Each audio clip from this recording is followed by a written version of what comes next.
Good day everyone. For today's discussion, we will talk about a famous book by Robert Kiyosaki named Rich Dad Poor Dad. And we will also talk about the units 1, 2, and 3 of our subject or course ES 353 Technopreneurship. So stay with us and enjoy the video. The Rich Dad Poor Dad revolves in the topic assets versus liabilities and how to get rich. For this discussion, we will compare the assets and liabilities.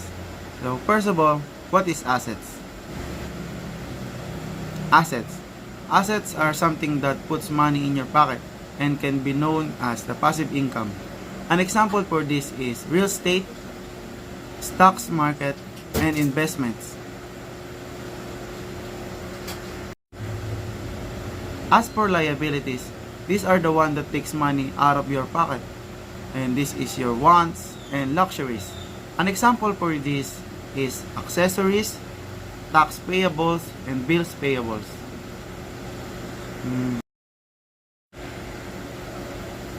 Rich dad mindset we must apply. Number 1, instead of not taking the risk, learn to manage risk.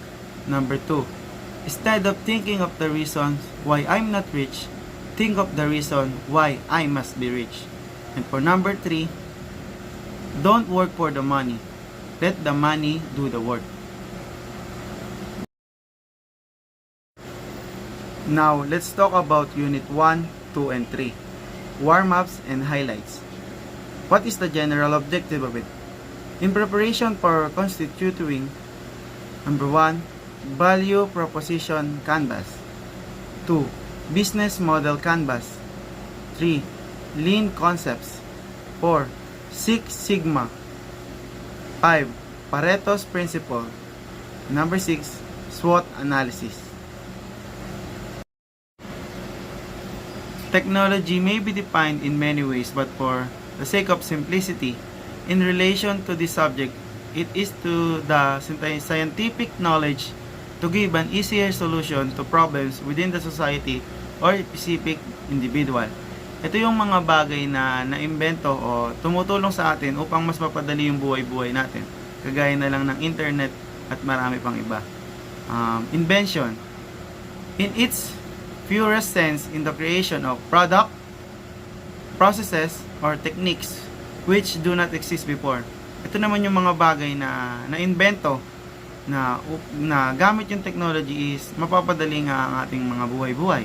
And how about innovation? Innovation is the process of modifying inventions to improve it or make it better. In short, invention and innovation are related but not identical. Sinasabi lang dito na magkakonekta ang invention at innovation, ngunit hindi sila magkamuka. Kumbaga, ang invention is inimbento upang magsolusyon at ang innovation naman is mas pinapaganda pa yung invention nang sa gayon ay mas makatulong sa atin ito ng mas mabisa. Then, it is very usual that if there's a new technology, it requires also a new business that would benefit from it. The process of launching and running a new business is called entrepreneurship. When the business uses high-tech technology to deliver service to the consumer, that is technopreneurship. A pain point is a specific problem that prospective customers of your business experience. In other words, you can think of pain points as problems, plain and simple. A key component to marketing and business in general is understanding customer pain points and then delivering solutions to those pain points. However, a majority of marketers do not understand what pain points truly are, and instead think that solutions are actually the pain points. As you can see in the illustration, this is how you can differentiate the pain points and solution. In the sketch on the previous slide, a marketer will hear someone saying that they need a bandage.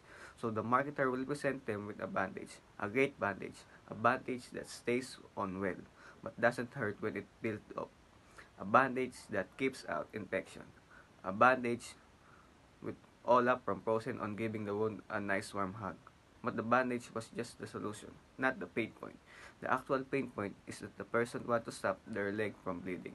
Understanding that as the pain point, the marketing of the solution becomes very different. The solution could still be a bandage, but it will be the one that tightly pulls together the wound to stop the bleeding. It will be a bandage that sticks the skin even if the skin is wet with sweat. The new solution could also be medical glue that will stop the bleeding immediately. The key is that the solution should address the customer's true pain point. The marketing shouldn't be about the product. It should be about the alleviation of the pain point. Innovation comes from understanding true pain points. The myth of Henry Ford saying, "If I had asked people what they wanted, they would have said faster horses," still holds a very important lesson. It is not quote about ignoring customer feedback. It is about getting the root pain point customers have. In this quote, the pain point has nothing to do with horses or cars. The pain point is that people want to get from one place to another quickly and efficiently. But people see the only solution to that being faster horses. Identifying pain points. Customers experience pains in many ways, but oftentimes they don't know how to tell you what the pain truly is, so they ask for a solution. One way to get a customer pain point is to ask open-ended questions and follow up. In the classic example from Theodore Levitt in the sketch above, if someone walks into a hardware store looking for a 1/4 inch drill bit, their pain point isn't that they need a 1/4 inch bit. Their pain point is that they need a 1/4 inch hole. Don't ask them what kind of features they want in a drill bit. Ask them what they want the drill bit for. As the expert, you will then know what to prescribe to them. If you understand the underlying pain points your customers have, your approach to innovation completely changes. The way you speak to your audience changes. You don't hype a solution, but rather call out how the solution alleviates the pain point. You connect with them. You build trust with them because you understand them. Para naman sa aming Unit 2, ito naman ay tungkol sa customer segments. Ngayon naman, ang pag-uusapan natin sa unang slide ng Unit 2 ay ang pagkakaiba ng customer at end users. Ngayon, ang customers ay isang end user or end to users na tao na bumibili ng product pero may businessman mindset kasi bumibili sila para lamang hindi gamitin kundi may benta rin sa katulad nilang mga end users. Ngayon, ang mga end users naman ay yung mga tao o mga consumer na bumibili ng product para lamang sa pansarili nilang gamit. Pero take note, ang mga end users ay sabi nga natin sa mga customers, pwede silang maging customer kasi kung alam nila yung quality ng product na gagamitin nila, syempre marirealize nila na pwede silang magbenta nito sa katulad ng mga end users na katulad nila. Ngayon naman sa slide na to, makikita natin na may table sa baba na nagpapakita kung ano ang pagkakaiba ng pananaw ng isang customer at end users. So unang-una, diapers. Kapag ikaw ay isang customer, ang unang papasok sa isip mo ay mga parents. Kasi katulad mo is na isang parent, may anak ka, so magagamit mo siya. Tapos, pwede mo pa siyang maibenta. Di katulad ng mga end users na ang unang nasa isip nila ay mga babies o mga anak nga nila kasi bibili lang sila ng isang product na diapers kung may anak na sila. Mga ventilators naman. Pag customer ka, 'di ba? Ang unang nasa isip mo is hospital kasi yun yung mga kagamitan ng mga hospital mas gamitin doon. Kumpara sa atin na mga end users na makikita lang natin sila sa kapag may pasyente tayo or kailangan ng pasyente. So, business software. Yung customer ang nasa isip, company. Dahil, mas may bebenta nila ito ng mas malaki dahil isang kumpanya na nga eh. Hindi katulad ng isang end user na nasa mga employee lang. So, mga hindi naman natin sabihin mababa. So, parang mga tauhan lang ng isang company. So, doon tayo sa mas malaki. Mas nakikita natin na mas malaki yung or mas wide yung pananaw ng isang customer kasi mas malaki yung mabebentahan nila. Para naman sa engagement ring, sa customer, ang nasa isip natin ay lalaki. Pero kapag end users ka naman, ang nasa isip mo babae. Kasi either way naman, bibili lang naman yung mga ito pagka, 'di ba, meron na silang stable or sure na sila sa future nila, 'di ba? Tapos kung unless ma-reject man sila, 'di ba? Pwede rin sila maging customer, 'di ba? Parang may bebenta nila para bumalik yung kanilang nagastos. So sa car din, same lang ng engagement ring, parehas na owner. Dun sa engagement ring, gender naman yung pinagkaiba pero parehas tao. Sa car naman, parehas din tao pero owner naman ang nakalagay. Kakasabi ko lang na sa customer at sa 'di ba, pwede maging end user ang mga customer kasi pwede nila itong may benta kapag nagsawa na sila or bumababa yung value ng isang sasakyan na gamit nila. Ang last natin ay yung mga dog food pala, dog food. So kapag isang customer, ang unang papasok sa isip mo kasi business minded ka nga is mga dog owners. Kasi kung meron ka man na aso, 'di ba? Meron kang pagkain ng aso mo, pero may bebenta mo rin sa katulad mong isang dog owner na mas may bebenta mo, pero babalik sa iyo kita mo sa parang investment. Sa nakalagay naman sa end users, dog kasi nga bibili lang yung mga may-ari ng kasi kagamitan yun hindi naman sinabi. Kailangan yun ng isang aso para mabuhay. So, yun. Para naman sa susunod na slide, ang pag-usapan naman natin ay stakeholders. Base sa definition, ito ang mga tao, grupo o isang organisasyon na may isang layunin na bumuo ng isang kumpanya o business na involved sa mga decision making ng isang kumpanya. Isa rin sila sa magiging daan kung ang kumpanya nila ay uunlad at magiging kilalang kumpanya o lulubog. Kaya isa sila sa nakakaapekto o malaki ang kinagampanan lalo na sa mga decision making.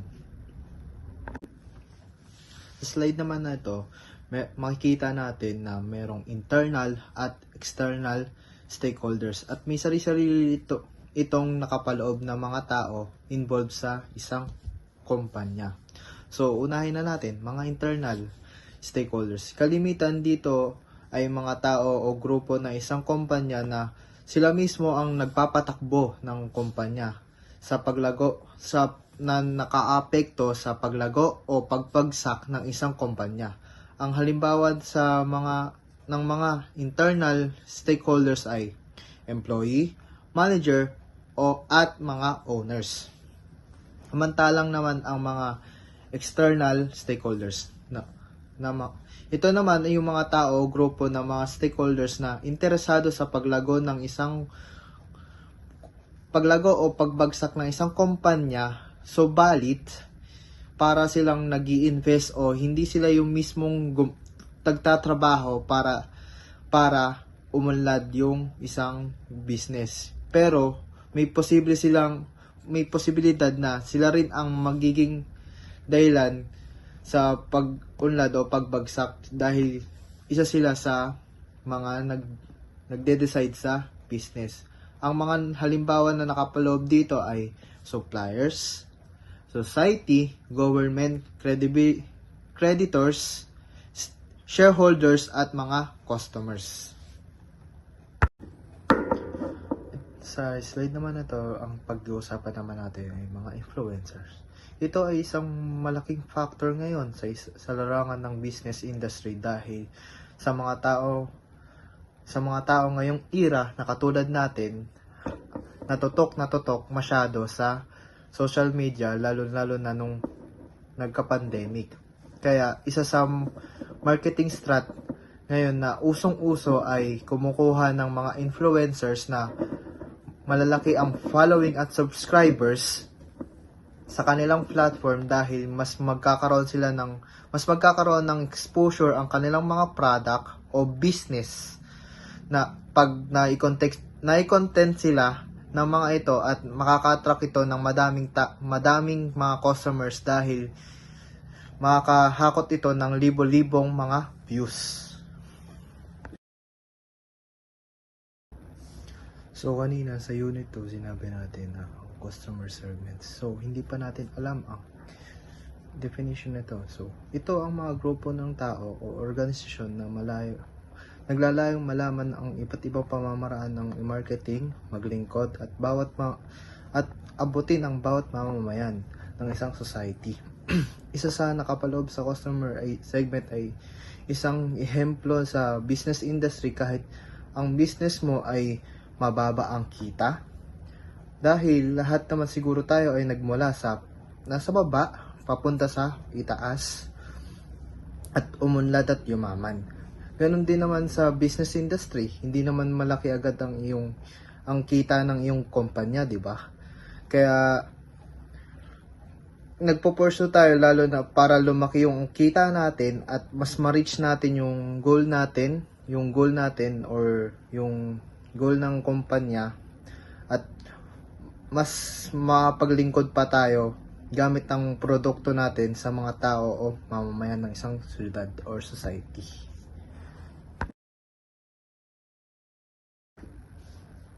Sa customer segments, may mga nakapaloob na mga type of customer segments. So, ang una, mass market. Pumapasok sa strategy na ito ang pagkakapantay-pantay ng tao dahil sa isang estratehiya ng kumpanya para makabili ang lahat ng tao, hindi lamang ang mga mayayaman kundi pati na rin ang mga may kaya or sabihin natin nasa baba sa lipunan. Subalit, piling kumpanya lamang ang nakakagawa nito dahil kailangan meron kang stable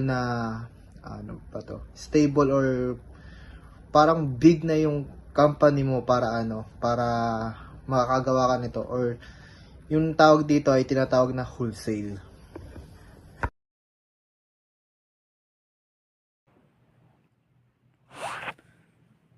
Niche market. A niche market refers to a specific customer segment with highly defined characteristics. This segment requires a highly tailored product, custom made to suit their needs. Therefore, the value proportions, channel and customer relationship are tightly defined by the preference of this particular customer segment. So, ang mga business na niche market ay nagbibigay ng specialized na produkto o serbisyo, kaya mas madali lang nakukuha ang target na customer nila. For example, kung isang business na nagbebenta ng mga kakaiba na kagamitan para sa mga hobbies na nag-aalaga ng mga rare na uri ng isda, ay isang uri na yun ng niche market dahil nakatutok ito sa specific group at hindi sa masa.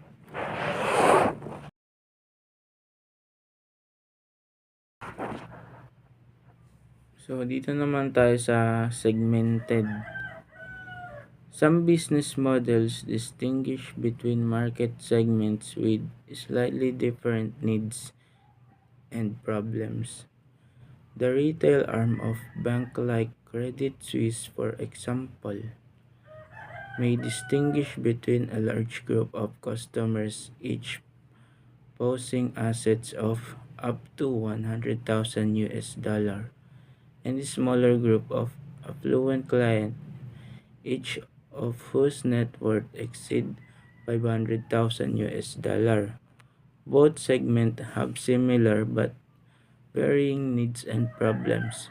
This has implication for the other building blocks of Credit Suisse business model, such as the value proportion, distribution channel, customer relationship, and the revenue streams. Consider Micro Precision Systems, which specialize in providing outsourced micro-mechanical design and manufacturing solutions.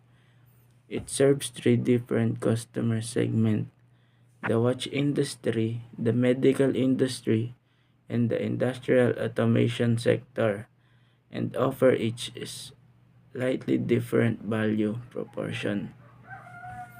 So, ang segmented naman daw ay nagagamit sa paghahati ng market. For example nga, yung Credit Suisse, pwede magkaroon ng dalawang segment. Isa para sa mga customer na may pera na $100,000 at isa para sa mga mayayaman na may higit $500,000. Tapos yung Micro Precision Systems naman ay pwedeng magsilbi sa tatlong segment. Meron itong the watch industry, the medical industry, and yung automation sector. At bawat isa ay may kanya-kanyang halaga na inaalok.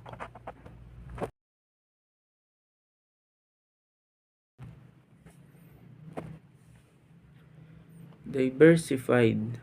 A business that decides to take a diversified approach to customer segmentation will select a wide range of customer groups with very different needs.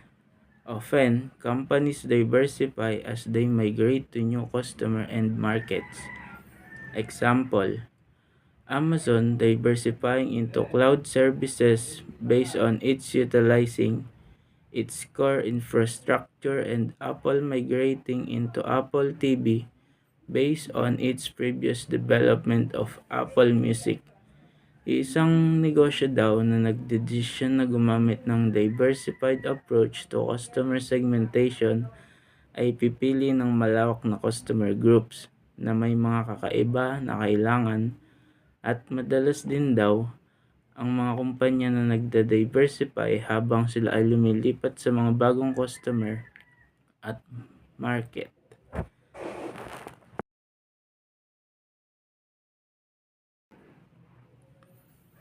Multi-sided platforms or multi-sided markets. Some organizations need to attract two or more independent customer segments belonging into two or more totally different sides in order to succeed. A credit card company. So, yung multi-sided platforms daw ay negosyo na kailangan ng dalawang magkaibang grupo para magtagumpay sa credit card company. For example, need a large base of credit card holder and large base of merchant who accept those credit cards. Similarly, an enterprise offering a free newspaper need a large reader base to attract advertisers. On the other hand, it also need advertiser to finance production and distribution. Both segments are required to make the business model work. Ang negosyo daw ng free newspaper ay kailangan ng maraming mambabasa para makakuha ng mga advertiser. At kailangan din nito ng mga advertiser para mapondohan ang produksyon at maipamigay. So, kailangan daw ang parehong bahagi para magtagumpay daw ito.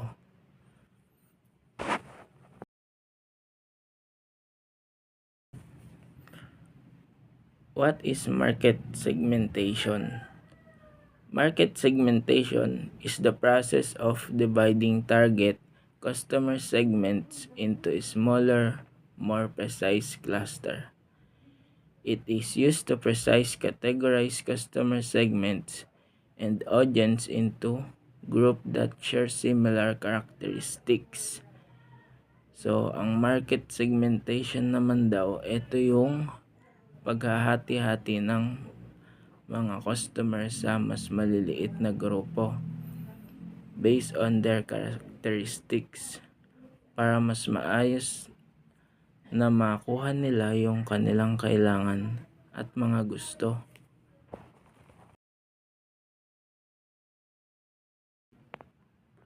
So, meron tayong apat na klase ng segments. Meron tayong demographic segmentation, geographic segmentation, psychographic segmentation, at behavioral segmentation.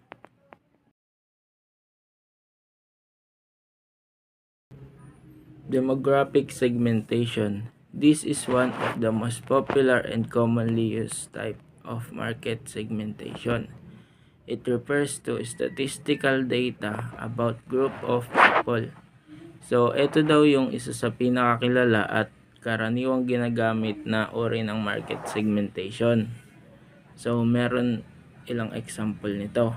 Yung age, source of income, ethnicity, gender, occupation, annual income, at education.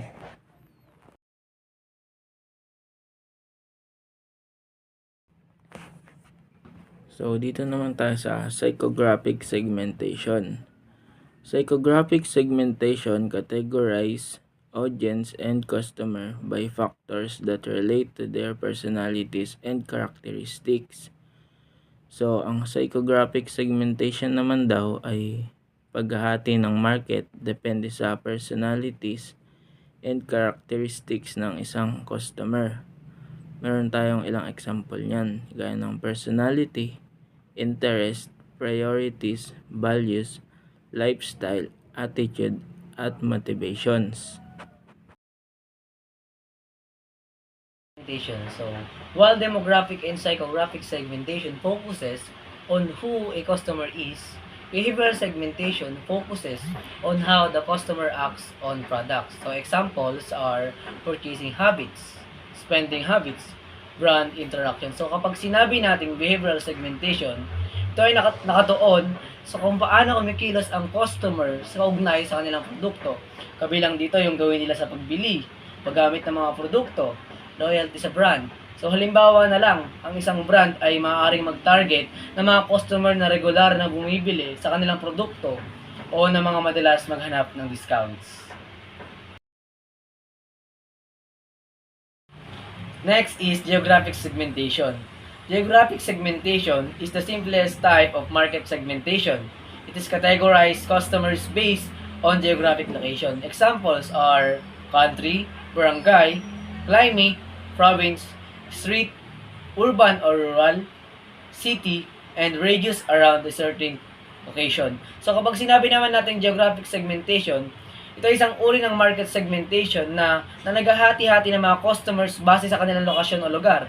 Ito rin ang pinakasimpleng uri ng segmentation dahil nakatuon ito sa kung saan nakatira o nasaang lugar ang mga tao. Siyempre, mahalagang factor din ng pag-build mo ng isang business ay dapat alam mo kung saan maraming tao, kung saan mas mabibili yung product mo. Is it important for the customer to be informed first of the benefits they would get upon buying products or services from an enterprise? Or no need for that since every buyer obviously knows the purpose of what they are buying? Bilang isang tao na bumibili din, ay masasabi ko na mas maganda pa din na sabihin sa isang mamimili ang mga benefits na makukuha nila. Kahit na parang nagiging paulit-ulit na lang dahil nakabili naman na sila ng ganitong produkto. Mas maigi kung sasabihin natin ang benefits na makukuha nila upang sa gayon ay mas madagdagan ang kanilang kaalaman. A man who stops advertising to save money is like a man who stops the clock to save time, sabi ni Henry Ford. Kapag ikaw ay mag-advertise ay natural lamang nagagastos ka. Kaya wag mong isipin na sayang lamang ang pera dito dahil sa uli, ito ang siyang magpapasikat ng produkto at siyang magdadala sa'yo ng malaking pera o kita. Business has only two functions, marketing and innovation, sabi ni Milan. Pag ikaw ay magnenegosyo, ang target mo ay makabenta at pagandahin ang iyong negosyo upang tuluyan itong makilala at tangkilikin ng madla. Doing business without advertising is like winking at a girl in the dark. You know what you are doing but nobody else does, sabi ni Stewart.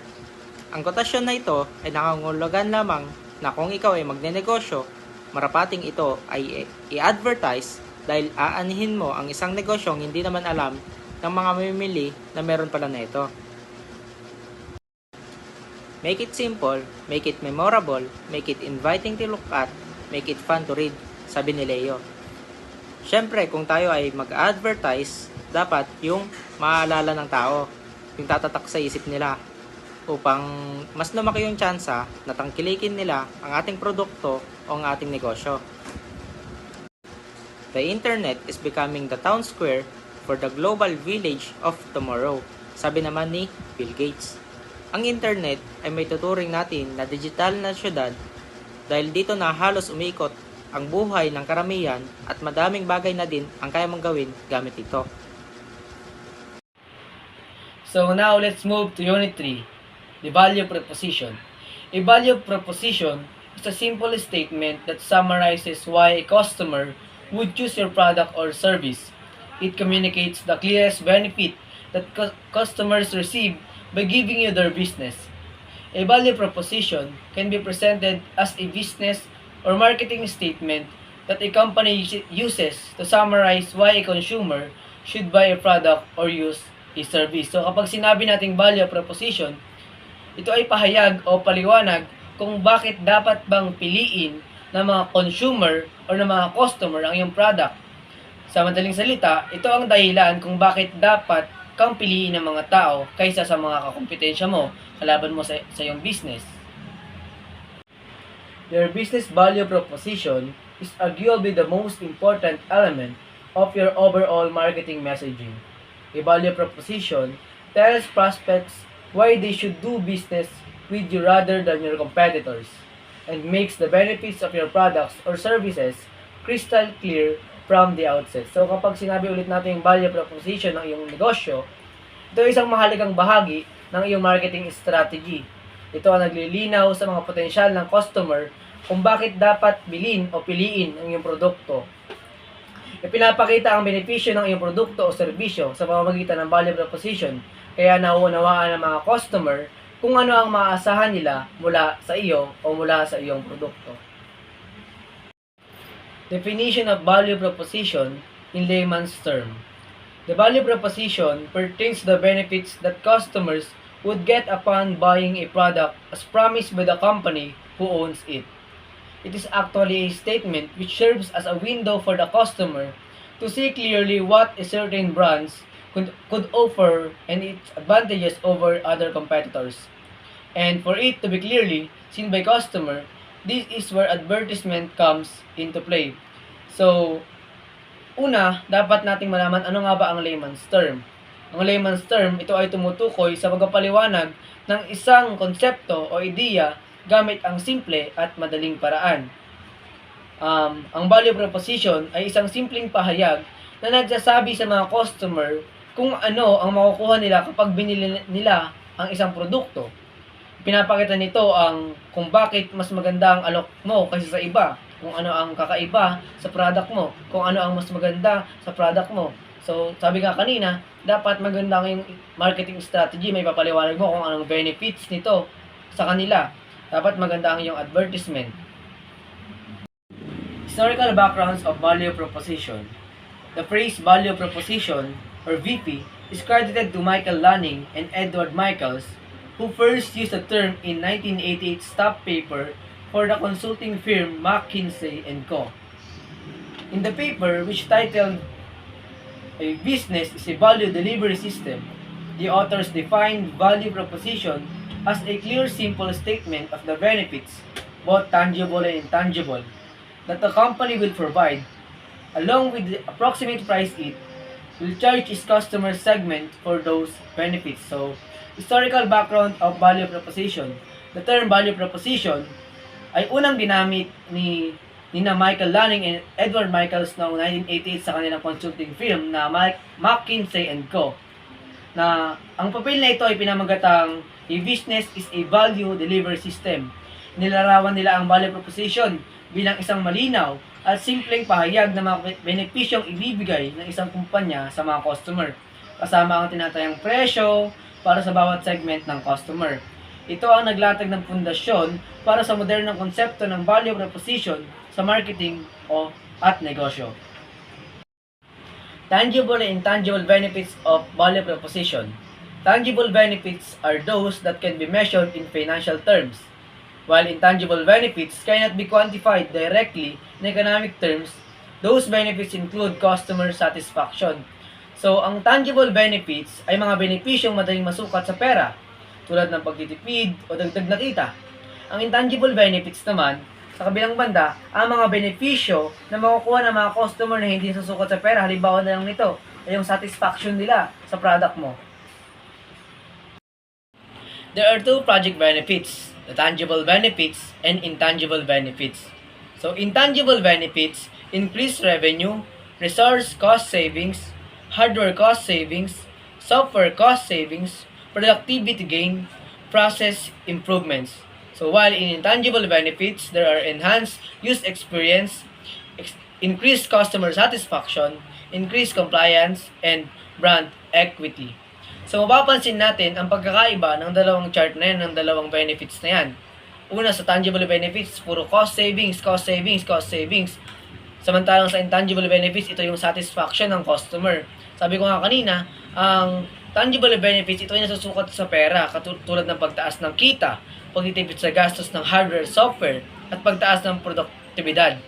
So, sa intangible benefits naman, ito yung hindi nasusukat ng pera, sabi ko nga yung satisfaction ng customer, tulad ng pinakahusay na karanasan nila sa paggamit ng yung product. And that concludes our video presentation for today. Now, let us give thanks for Jericho SRC because he is the one that prepares our video presentation. And let me introduce the members of our group. For the hustlers, we have Jan Reynelio Santos, that's me, and Jericho SRC. For the hipster, we have Joros Empadua and Michael Luis Casinillo. For our hackers, we have Justin Bon Velasco and Sander Denzel Villamayor.